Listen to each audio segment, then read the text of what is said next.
My name is Larry Benko. My amateur radio call sign is W0QE. I'm a semi-retired electrical engineer, and I've been a user and beta tester of SimSmith for several years. Recently, the creator of SimSmith, Ward Harriman, AE6TY, posted a video about getting SimSmith to do the equivalent of a right-to-left direction of calculation, which is the reverse of what SimSmith actually does. This effective reversal of the calculation direction is a very powerful feature of SimSmith, which has been present for years, but with the addition of some new plotting features in version 14.6, SimSmith can now do some amazing things. This video is an attempt to show some of these new cool features. The video is captured at 1920 by 1080 resolution with audible clicks inserted when the mouse is clicked. SimSmith is very mouse intensive, and I also inserted a brief red star when the left mouse button is clicked and a blue star for the right mouse button, which should help to understand what is actually going on. These are video artifacts only and are not seen in the actual SimSmith program. Finally, this video assumes that the user has some basic knowledge of SimSmith. I will shortly do some other videos on some topics that I've identified, but I could easily add some basic videos if desired. Feel free to critique this discussion, and hope everyone enjoys it. Let's start at the beginning here. What I have here on the Smith chart is basically a very simple high-pass T network. This high-pass T network has an arbitrary load impedance of 28.5 plus J86.4, and I matched it with these three components. So we can effectively call Z the antenna, if we wish to, or the load. A is the series capacitor on the load side, B is a shunt inductor to ground, and C is a series capacitor on the transmitter side. This matches very nicely. The calculation is done right now with a 1500 watt source, and SimSmith shows a 54 watt loss in the inductor, a few watts in each of the capacitors, not much, and 1441 watts being delivered to the load, which is a quite efficient match at this point. This calculation is kind of interesting in that SimSmith also shows the voltages and currents across this capacitor, across this inductor, across this capacitor, and actually at the load also. If we take this calculation, which basically starts here at the red dot, which is the red component, the load, the purple trace is the arc for the series capacitor on the antenna side. The orange arc is the effective impedance transformation due to the shunt inductor.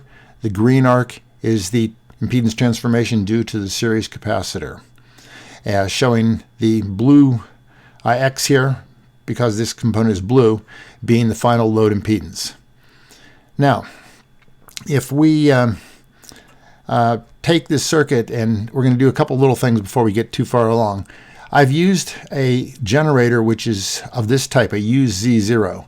This generator type assumes 1500 watts if we had a 50 ohm load here. However, if we don't have a 50 ohm load here, it will produce some lower amount of power. This lower amount of power is typically what we call mismatch loss, and that can be described at a future time if we wish. But nevertheless, we really need to set this up to be a different type of a generator. If we set it up to be the external match generator, we will still see that we get the same number here. But if we change these component values, notice that the output power still stays the same. That wouldn't have been the case if we had left this to be the UZ0 generator. So, without any more discussion about this particular Smith chart, let me bring another one over. This other one is basically what happens when you run the Smith chart in the reverse direction. So notice the two differences here. We start with a 50 ohm load. The first component, we run the components backwards. So this component is first. It's a negative value. The inductor is second. It's a negative value. The transmitter capacitor here becomes on this direction here, and that's the third value. Sorry, I said the antenna capacitor becomes the transmitter capacitor down here. By doing this, we get a plot that looks similar to this plot. However, it starts at the center. The blue arc to begin with is the series capacitor C, which is the effectively the transmitter capacitor. It's the same as the C up above. The pinkish arc is due to the shunt inductor, and the green arc here is due to the capacitor A, which was the antenna capacitor before. This shows the same point out here. This point out here is 25 plus J86.4, which is exactly what we started with before, 28.5 plus J86.4. Now, with that being the case, let's get rid of this Smith chart and just use the one that's in the reverse direction. One thing we can do with this now, I should have gone back to the other one very briefly here. If we take this, this is the wrong one. If we go back to the original one and we wish to sweep a couple of the components a little bit, I'm sweeping the capacitor, both capacitors. The first capacitor, which is 150 picofarads, I'm sweeping it from 100 to 200 picofarads. The second one, which is 300 picofarads, I'm sweeping from 250 to 350. If I turn the sweep of those two components on and I go to the sweep here, I get a range of impedances as I vary these two components. This range of impedances, what does this really mean? This means this is the range of transmitter impedances right here that you could get with this load impedance as you varied these two components. This really is not a very useful result for what we often want to do. Well, let me bring the other chart back up again, which is the small one. Let's make it small again and put it on top. This one, we're running in reverse direction SimSmith now. Let's turn on the same sweep for these two components and sweep. Now what we see is a swept range of impedances up here, which include the old antenna impedance or the old load impedance. This is the range of impedances at the load which would match to a 50 ohm transmitter. This is a very useful thing. This tells me that if I built that tuner that we've described in this circuit, this is the range of impedances that could match to my transmitter. And clearly the specific one, the 25 plus J86.4, is within that range. All right. Also notice that in this case, the power output is higher than, let me get rid of this for a moment. We'll make this large. The power output is higher than 1500 watts. And this is a necessity when you run the circuit backwards. If there was loss in the circuit going forwards, then there has to be power gain in the circuit going back. Turns out the ratio of 1562 to 1500 is exactly the same ratio as 1441 before to 1500.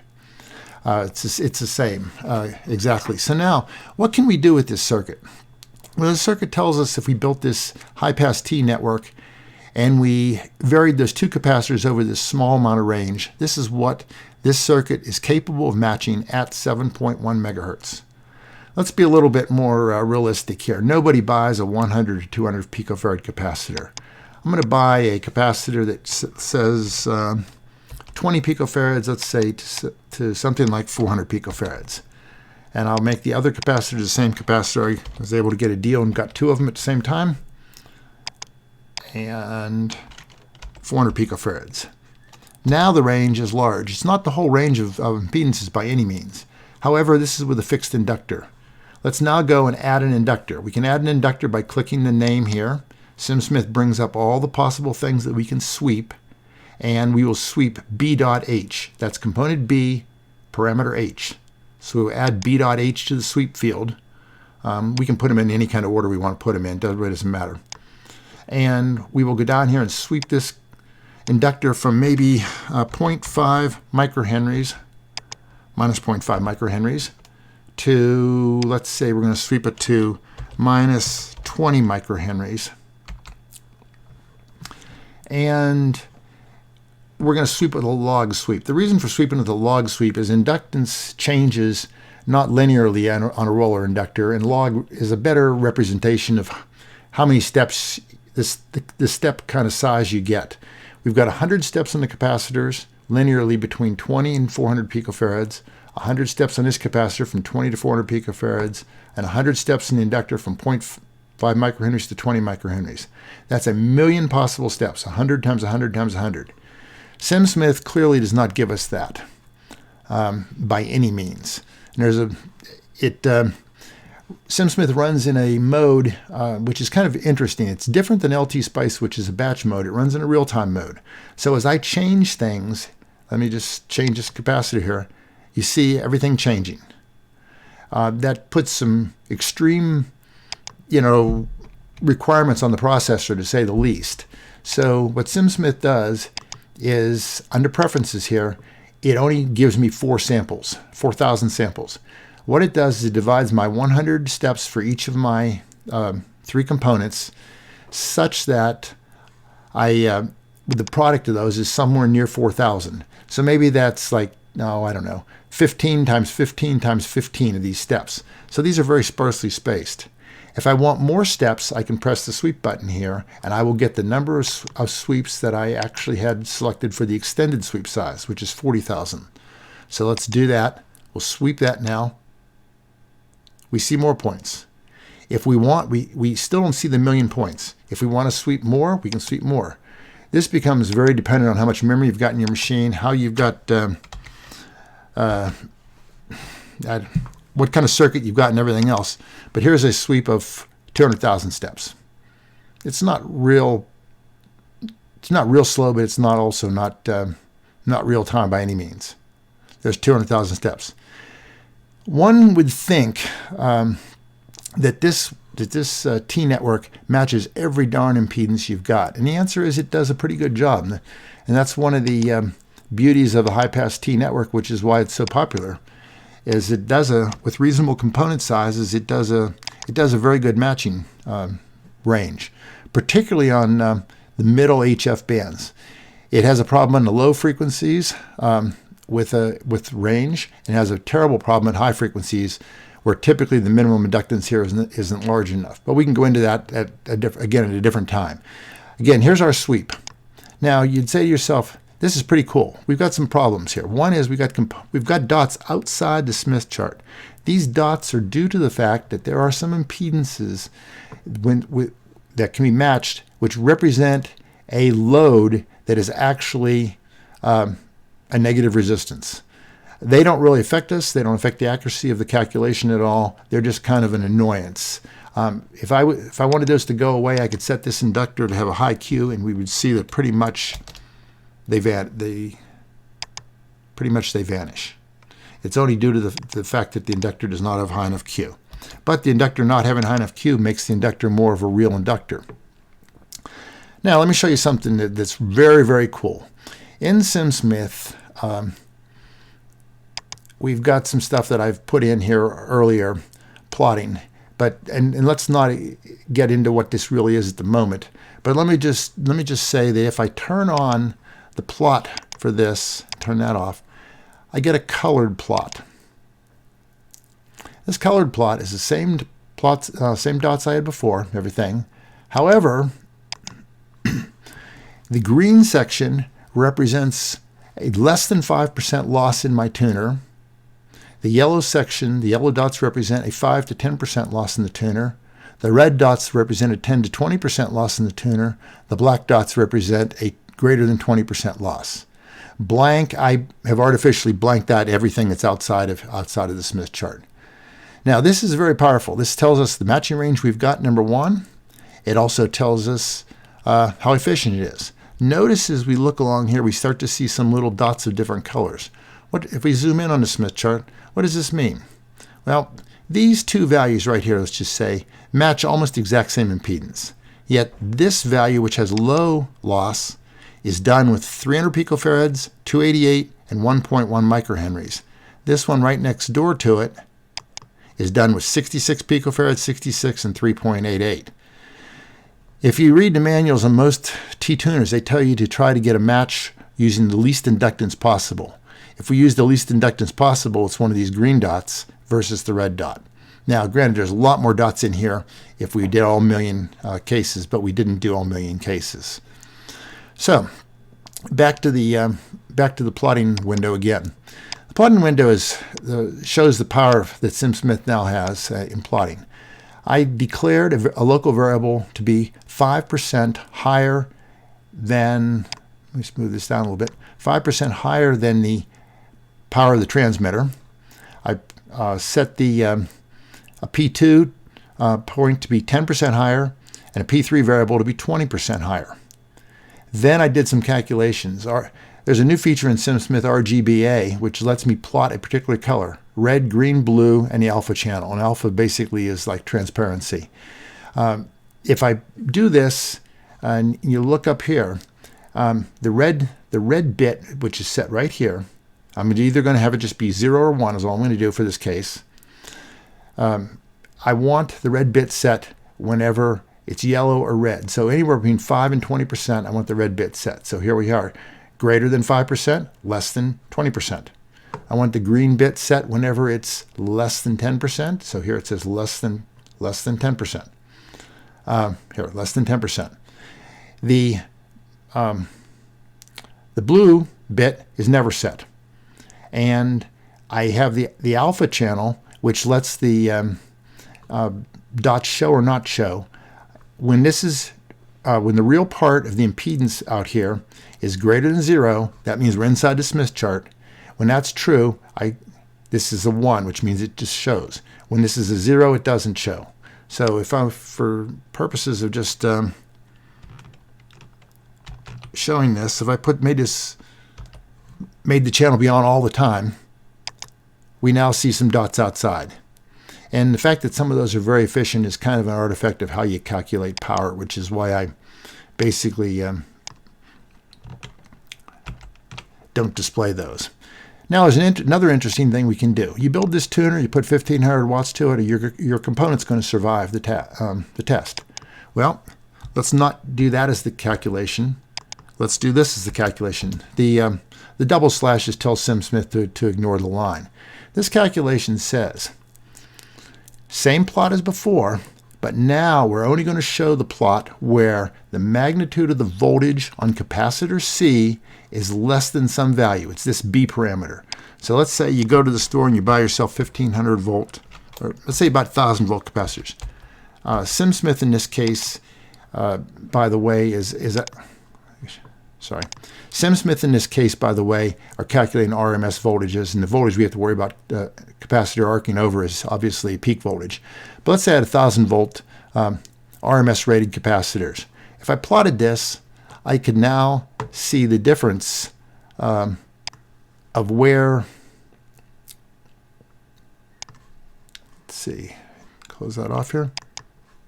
Okay, there's the range of matching that I'm allowed to have before my capacitors arc over.